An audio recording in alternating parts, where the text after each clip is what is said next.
Aujourd'hui, je vais vous parler d'un de mes plus gros coups de cœur de cette année 2022. Il s'agit de La Société de Dragons de thé de K. O'Neill aux éditions Bayard Canada et c'est une bande dessinée. On va suivre Greta, une apprentie forgeronne qui découvre une petite créature. Un jour, elle est perdue sur la place du marché et elle va la ramener donc chez ses propriétaires et elle va apprendre que c'est un dragon de thé.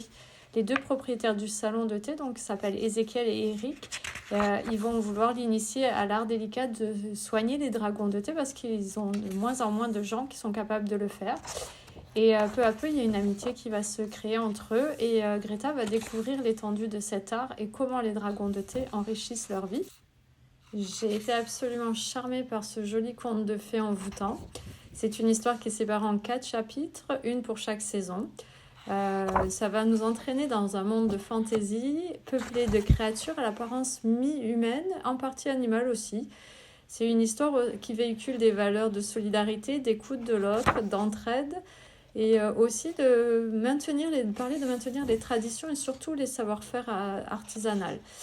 Voilà, j'ai beaucoup aussi aimé les personnages qui sont d'une grande diversité, des couples homo mixtes ou encore des personnages handicapés, tout ça dans la plus grande normalité.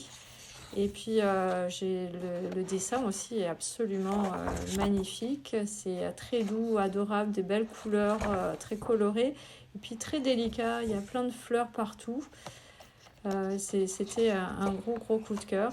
Les dernières pages nous en apprennent plus sur les différentes races de dragons de thé, sur leur histoire.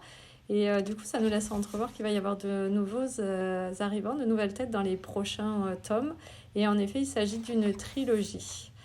Alors voilà, c'est un bel objet et je pense que c'est à partager avec tout le monde. Il n'y a pas vraiment d'âge pour le lire, c'est pour tout le monde.